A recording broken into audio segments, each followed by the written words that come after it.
늘 성령에 사로잡혀 사시길 바랍니다. 능치 못하심이 없는 줄 믿습니다. 오늘 본문에 보면 야곱의 가정에 큰 고난이 닥쳤어요. 자, 우리 한번 1절에 보면 그 땅에 기근이 심하고 그랬어요. 그 땅에 기근이 심하고 그들이 애굽에서 가져온 곡식을 다 먹음에 그랬어요. 지금 가나안 그 땅에 기근이 아주 심했어요. 흉년이 들었단 말이죠.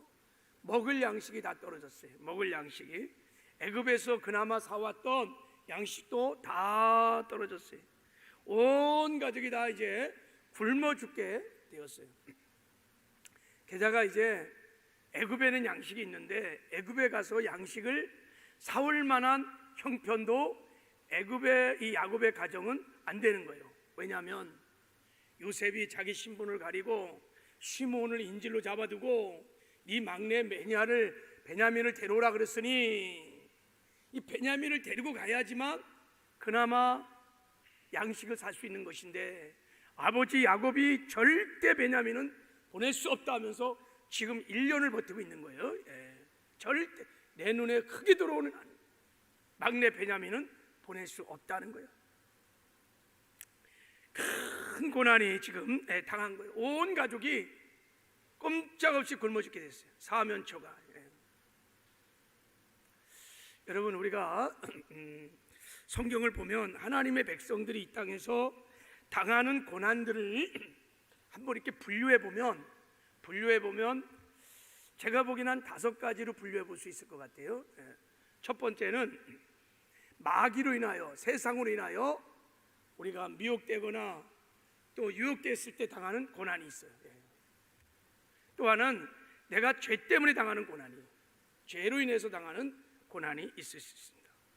세 번째는 하나님께서 성도들을 연단하기 위해서 허락하시는 고난도 있을 수 있습니다.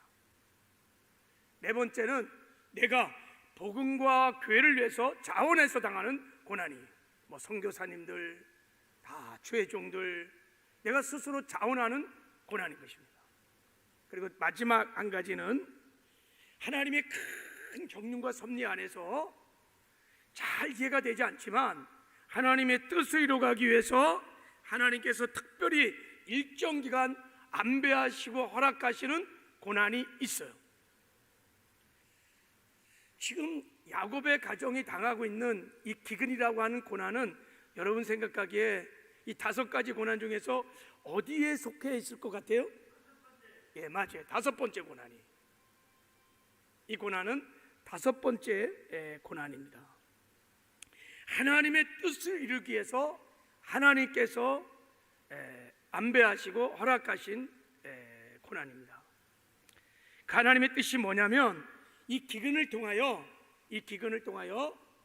야곱의 형제들이 서로 화해하고 그들을 치유하고 회복시키며 그 가족들을 다 애굽으로 데리고 가서 애굽에서 그 7년의 무시무시한 기근을 다 흉년을 이기게 하시고 그리고 거기에 정착해서 큰 민족을 이루게 하는 거예요.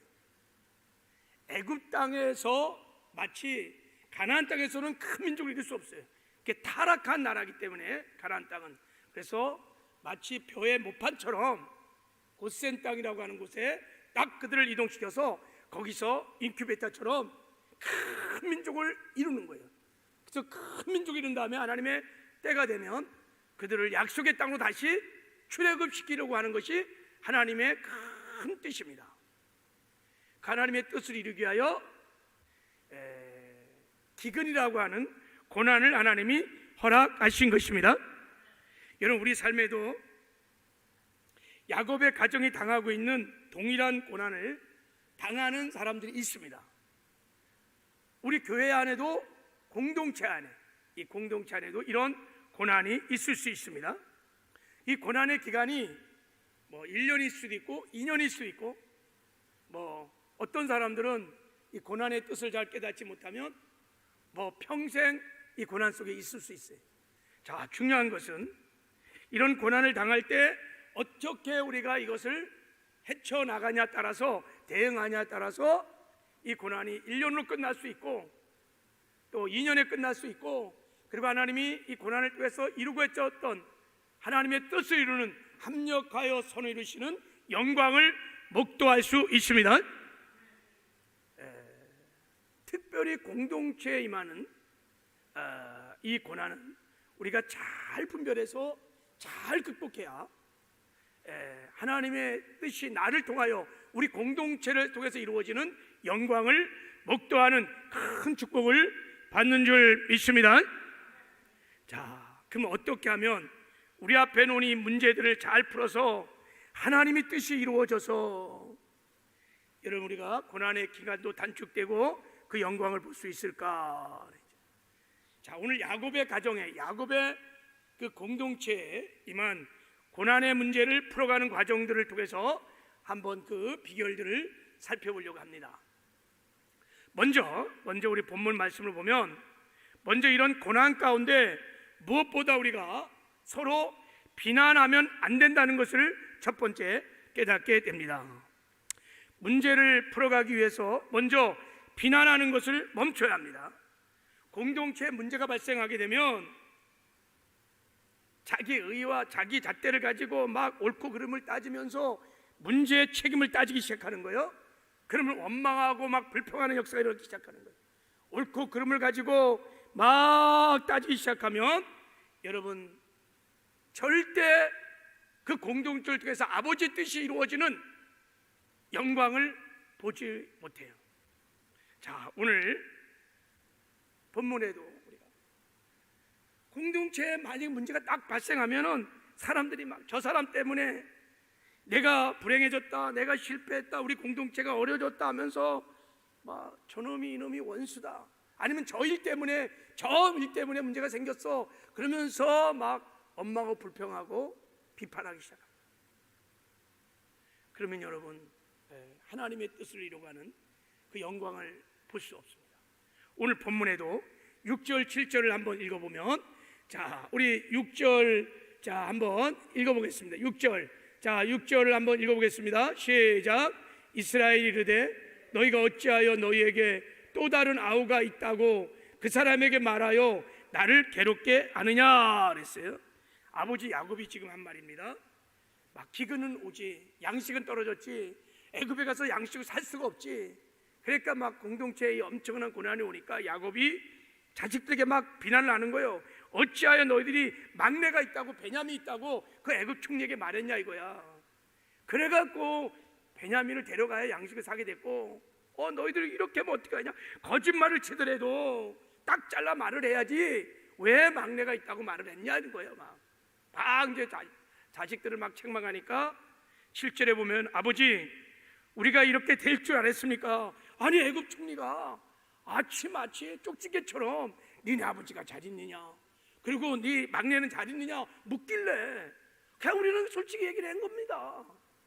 사실 따지고 나면 아버지가 애굽 가서 양식 사오라 해갖고 참 문제 발단은 아버지가 있지 않았습니까 하면서 지금 옥신각신 하면서 1년을 싸운 거예요. 1년을 애굽에서 가져온 양식 다 떨어질 때까지, 바닥낼 때까지 계속 원망하고 싸운 거예요. 요즘 말하면 교회 공동체 문제가 생겼어. 자, 그러면 이제 모여. 그럼 다 자기 의와 자기 잣대를 가지고 자판기에서도 뒷담화하고 또 당에서 모여서, 재직회에 모여서, 공동회에 모여서 옳고 그름을 따지는 거예요. 이게 어떻게 된 거냐 하면서 책임을 묻는 것입니다. 여러분, 우리가 문제 형상만 바라보고 우리가 서로 비난하고 비방하고 싸우기 시작하면 절대 문제 해결이 안 돼요. 그리고 하나님의 뜻이 우리 공동체를 통해서 이루어지는 영광을 보지 못해요. 왜냐하면요, 자기 의와 잣대를 가지고 서로 책임을 추궁하기 시작하면요, 일단은 기도를 안 해. 기도가 안 돼요. 그러면 기도를 안 하면요, 이 공동체를 향하신 하나님의 뜻, 이 고난을 통해서 하나님이 이루고 하시는 하나님의 경륜, 에카나미에게 안 보여. 하나님의 음성을 들을 수 없어요. 깨닫지 못합니다. 그런데다가 마귀가요 막 미워하고 정죄하고, 그게 다 마귀가 들어온 틈이거든요. 마귀가 들어와서 문제가 더 꼬이게 하고 관계를 다 깨뜨리고 공동체가 분열되게 하고 가르고, 디아볼로스, 가르는 거예요. 목사와 성도를 가르고 성도와 성도를 가르고 결국은 분열되어서 최근에 10여 년 교회, 한국 교회 수많은 분열들이 사실 이렇게 일어난 거예요. 얼마나 많은 교회가 쪼개지고 갈라지면서 얼마나 많은 영혼이 실족되는지 모릅니다. 다 썩은 것입니다. 하나님은 이런 고난이 아닐지라도 주 안에서 문제의 책임을 따지며 서로 비난하고 비방하는 것을 금하셨습니다. 내가 어찌하여 내 형제를 비판하느냐, 어찌하여 내 형제를 업신여기느냐, 우리가 다 하나님의 심판 앞에 서리라. 기록되었을 때 주께서 이르시되 내가 살았노니 모든 무릎이 내게 꿇을 것이요 모든 여가 하나님께 자백하리라 하였느니라. 이러므로 우리 각 사람이 자기 일을 하나님께 직고하리라. 그래서 여러분, 교회 안에서는 머리 대신 주님이 반드시 하나님의 때가 되면 다 심판대 앞에 서서 다 심판하실 거예요. 그걸 신뢰하고 너의 의와 너의 잣대를 가지고 그렇게 비판하고 비난하지 말라는 것입니다. 그러면요 공동체가 그냥 다 깨지게 되는 것입니다. 바라기는 하나님의 뜻을 이루어가기 위하여 하나님이 안배하시고 허락하신 고난 앞에, 문제 앞에서 여러분 나의 의, 나의 잣대를 다 내려놓고 여러분 비방하거나 비판하는 일이 없기를 주님의 이름으로 축복합니다. 그때는 기도하셔야 돼요. 기도하셔야 돼요. 이 고난을 향한 하나님의 뜻, 다 하나님의 섭리 안에 있으니까 하나님의 경륜 안에 있다는 것을 믿고 우리가 하나님의 뜻을 구하며 하나님께 기도하며 나아가야 될 줄을 믿습니다. 자, 두 번째, 이제 이 야곱의 가정에 임한, 이 공동체에 임한 이 고난의 문제를 해결하는 두 번째 방법은 유다를 통해서 우리가 알 수 있습니다. 자, 유다가 이제 아버지께 말합니다. 아버지, 우리 가족을 살리기 위해서 제가 책임을 지겠습니다. 이렇게 말해요. 제가 책임을 지겠습니다. 제가 베냐민을 데려가서 우리 가족의 생명을 구원하겠습니다. 아버지, 제가 반드시 베냐민을 데려올 텐데 만약에 베냐민을 데려올 수 없다면 제가 영원히 죄를 짓겠습니다. 자기의 영혼을 담보 삼고 아버지에게 지금 얘기를 합니다.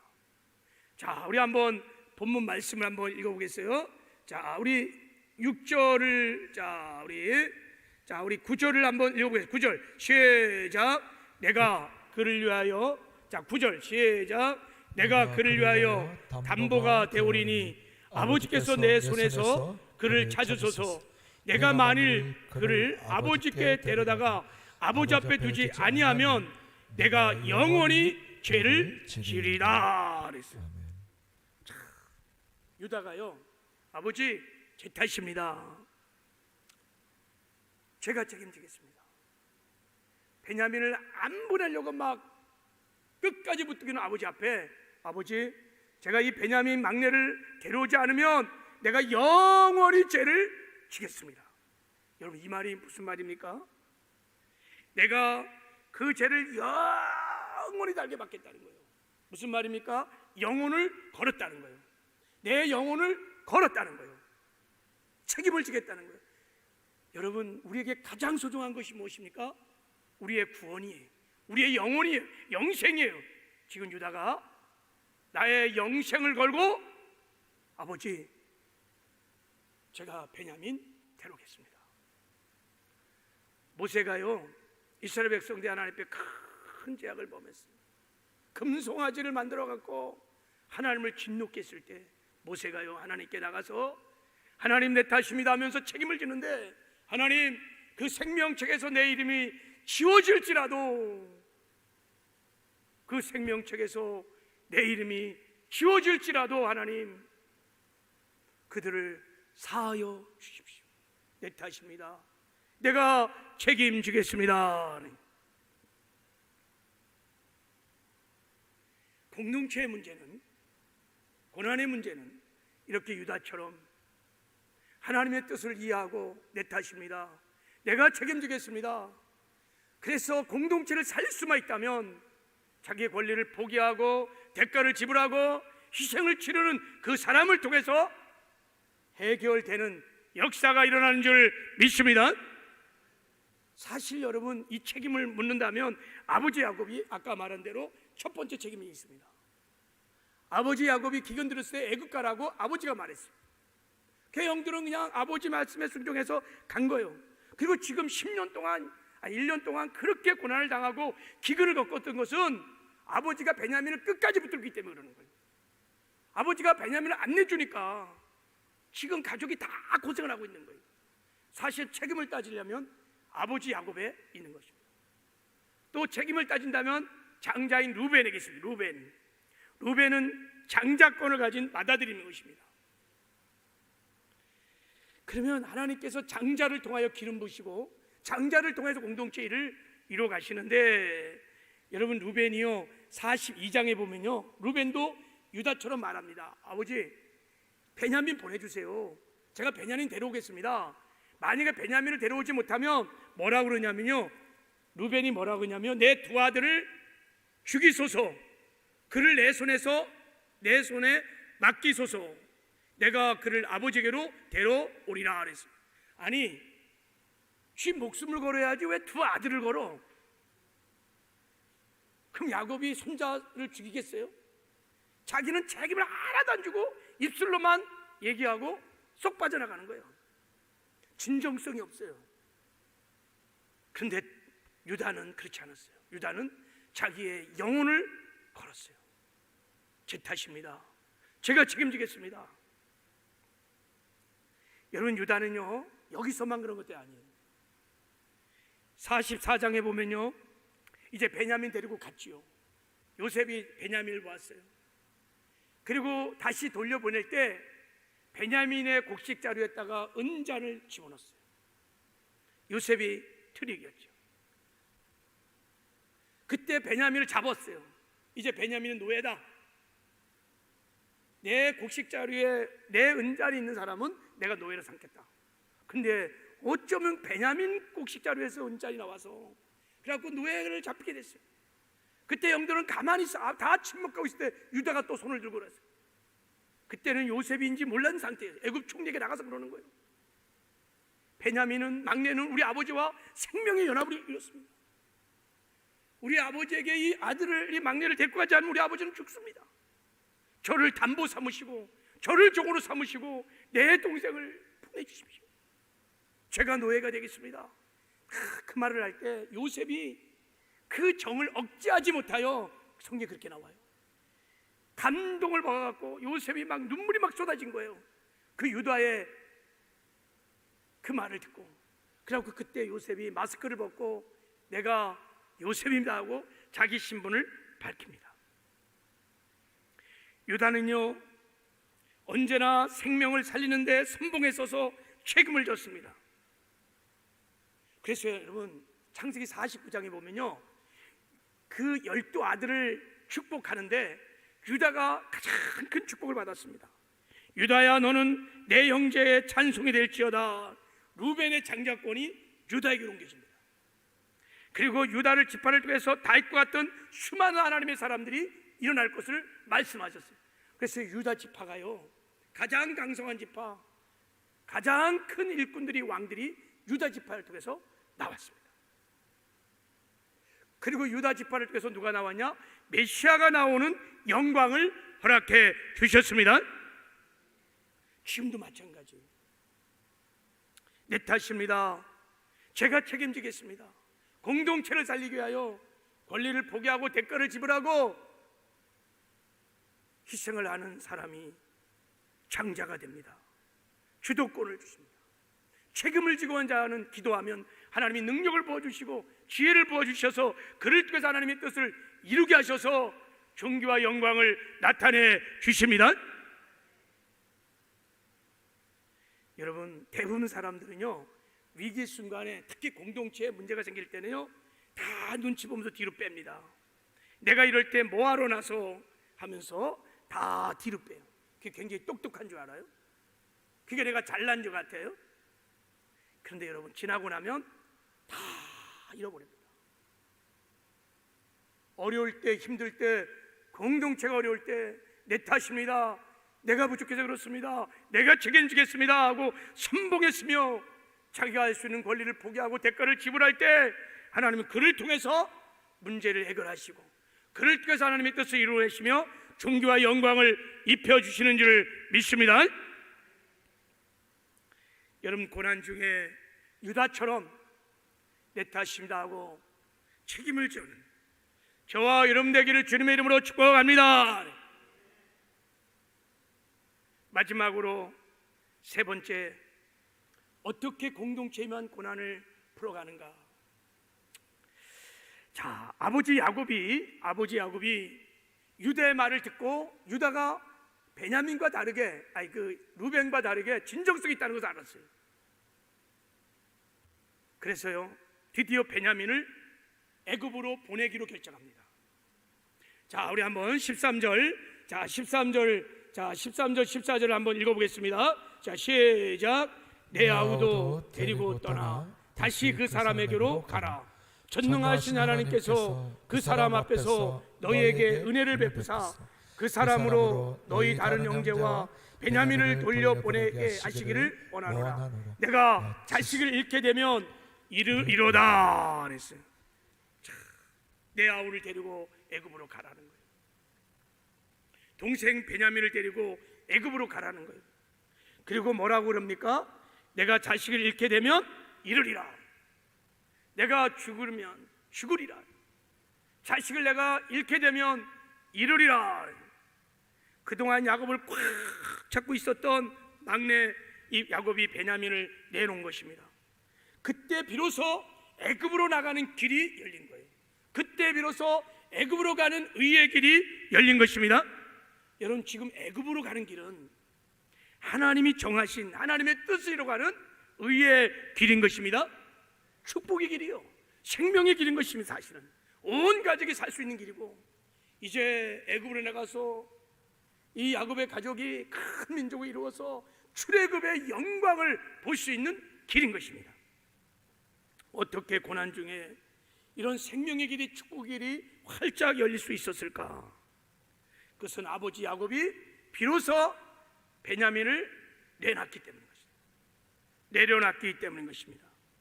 여러분, 고난 중에 우리도 우리의 인생에 베냐민을 내려놓으면 길이 열립니다. 하나님이 예비하신 의의 길이 반드시 열립니다. 내가 베냐민을 끝까지 잡고 있으면 길이 안 열려요. 의의 길이 안 열려요. 평생 안 열릴 수 있어요. 그리고 의의 길을 걷지 않으면 주님 앞에 서는 날, 아무리 내가 열심히 뭐든 사용을 했을지라도 하나님이 카운트할 때 nothing. 너 뭐 하러 왔니? 여러분, 우리 그리스도인들은 성공의 부르심을 받은 것이 아니라 충성의 부르심을 받은 자들인 것입니다. 하나님 이 땅에서 우리가 출세하고 성공하는 거 관심 없어요. 하나님이 나의 부르신 소망을 따라서 하나님이 부르신 충성된 일을 하기를 원하시는 것입니다. 그럼 반드시 의의 길을 걸으셔야 돼요. 우리 이 땅에서 천년만년 살 사람들이 아닙니다. 영원한 삶이 예비되어 있습니다. 그러면 반드시 이 땅에 사는 동안에 내가 만들어가는 내 인생의 내 길을 가는 거, 여러분, 그 길이 아무리 화려하고 사람들이 칭찬하는 성공의 승리의 길일지라도 우리 그리스도인들에게는 주 앞에 선 날 보면 아무것도 아닙니다. 어렵고 힘들지라도 좁은 길, 의의 길을 걸어가야 하나님이 그날에 착하고 충성된 종아 잘하였도다 칭찬과 상급과 멸관을 주시는 줄 믿습니다. 그러므로 여러분들도 이 땅에 사는 동안에 내 인생의 베냐민을 내려놓고 하나님이 정하신 의의 길을 걸어야 될 줄을 믿습니다. 너무너무 중요한 거예요, 사실은. 내 인생의 베냐민을 이해하려면 여러분 야곱에게 있어서 이 막내인 베냐민이 어떤 존재인지 어떤 의미인지를 좀 더 우리가 깊이 상고할 필요가 있습니다. 하나님이 계속 야곱의 삶에 베냐민을 요구했습니다. 기근을 통해서 계속 야곱을 압박하셨습니다. 양식의 부족, 인생의 부족함의 문제를 가지고 야곱을 계속 압박하면서 기근을 통해서 야곱아 베냐민을 내놓으라고 계속 말씀하셨습니다. 지난 1년간도 기근을 통해서 야곱을 하여금 베냐민을 내놓도록 계속 하나님이 말씀하셨습니다. 근데 좀 둔했던 야곱이 깨닫지 못하는 거예요. 하나님의 의도를 깨닫지 못하는 거예요. 왜냐하면 여러분 야곱에게 있어서 베냐민은 어떤 존재냐면 여러분 야곱이 라헬을 사랑했잖아요. 그래서 두 아들을 낳는데 첫째 아들이 요셉이에요. 그리고 둘째가 베냐민입니다. 근데 요셉은 죽었어요. 그러니까 요셉에게 채석옷을 입혀갖고 그냥 이리 빨고 저리 빨고 눈에로도 아프지 않는 요셉이 죽었어요. 근데 이제 막내에게 그 사랑이 다 간 거예요. 사랑하는 나 라헬이 낳은 이 마지막 남은 베냐민, 그러니까 베냐민을 얼마나 사랑했는지 여러분 창세기 42장 4절에 보면요, 야곱이 양식이 없어 처음으로 아들들이 애굽으로 갈 때는요 베냐민만 딱 내려놓습니다. 베냐민 데려가지 않아요. 왜냐하면 위험할까봐, 베냐민에게 조금이라도 금이 생길까봐 형들은 위험한 곳에 보내면서 베냐민은 딱 붙들고 있어요. 창세기 42장 38절에 보면요, 야곱이 이르되 내 아들은 너희와 함께 내려가지 못하다 이렇게 표현했어요. 그러니까 베냐민은 내 아들이라 그러는 거예요. 그럼 나머지 형들은 아들이 아니에요? 그 정도로 야곱이 베냐민에게 집착하고 베냐민을 사랑했어요. 편해죠 사실은. 그래서 야곱이 끝까지 베냐민을 붙드는 거예요. 내려놓을 수 없었던 것입니다. 그래서 하나님께서 계속해서 베냐민을 내려놓도록 기근을 통하여 인생의 고난을 통하여 계속 압박하고 야곱이 항복하기를 하나님은 기다린 거예요. 근데 드디어 비로소 야곱이 말합니다. 내가 자식을 잃게 되면 이르리로다 그랬어요. 이게 위대한 신앙의 고백입니다. 사실은 이제 전능하신 하나님께 다 맡긴다는 거예요. 이제 살아계신 하나님께 완전히 항복하는 것입니다. 살고 죽는 것이 나의 일이 아니라 하나님의 주권이 있음을 삶으로 고백하는 것입니다. 이제 살리는 것도 주님이시고 주는 것도 주님이시고 가져가시면 가져가시는 것이고 하나님께 다 맡기고 완전히 항복하는 거예요. 이제 하나님만을 의지합니다. 그동안은 베냐민이 야곱의 삶의 기반이었습니다. 야곱의 기쁨이었고 삶의 만족이었고 안전이었습니다. 사실은 베냐민이 하나님의 자리에 사실 앉아 있었어요. 그런데 그 베냐민을 하나님 앞에서 내려놓은 것입니다. 이제 하나님만이 제 삶의 기쁨이시며 안정이시고 행복이시며 진정으로 주재권을 고백한 것입니다. 입술로 주여 주는 다 할 수 있습니다. 베냐민을 내려놓으면서 내 자식이 잃게 되면 잃으리로다, 내가 죽으면 죽으리로다. 이게 진짜 주재권의 고백이에요. 삶으로 하나님은 언제나 우리의 중심을 보십니다. 말로는 속지 않으세요. 복음성가에 그런 찬송이 있죠. 내가 주인 삼은 모든 것 내려놓고 내가 사랑했던 모든 것 내려놓고 주님만 사랑해. 할렐루야. 내가 주인 삼은 것, 내가 의지하는 것 베냐민 내려놔야 주님만 사랑할 수 있어요. 그렇지 않거든요. 이것도 사랑 저것도 사랑, 많은 사랑의 대상 중에 내가 많은 의지하 중에 하나님은 언제나 그 중에 하나인 거에 불과한 거예요. 야곱이 정말 베냐민을 내려놓는 순간에 이제 주님만 의지하는 거예요. 주님만 사랑하는 것입니다. 할렐루야. 여러분, 하나님의 의도는 베냐민을 내려놓으면 하나님의 놀라운 축복이, 약속이 있었던 것입니다. 빼앗으려고 하는 게 아니에요. 하나님이 예비하신 하나님의 의의 길을, 또 하나님이 예비하신 축복을 마침내 비로소 주기 위해서 베냐민을 내려놓게 하는 것입니다. 어린아이가요 손에 막 뭔가를 쥐어갖고요 이걸 놓지 않는 거야. 아이 지금 돈을 좀 더 큰 걸 주려고 그러는데 그냥 1,000원짜리 하나도 끝까지 이것밖에 몰라. 이걸 바라보는 부모의 마음이 얼마나 안타까워. 베냐민을 끝까지 붙들고 거기서 먼저 인생의 의미를 찾으려고 하고 만족을 찾으려고 하고 그러는 이 야곱을 바라보는 하나님의 마음이 너무 안타까워. 그래서 고난, 좀 아프지만 기근이라는 고난을 통해서 여러분 야곱을 친 거예요. 비로소 야곱을 베냐민을 내려놓는 순간에 하나님이 예비하신 애굽의 길이 활짝 열리게 된 줄 믿습니다. 여러분 성경을 이런 관점으로 바라보면 성경은 다 이렇게 풀어집니다. 하나님의 축복은 다 이렇게 받습니다. 아무도 예가 없어요.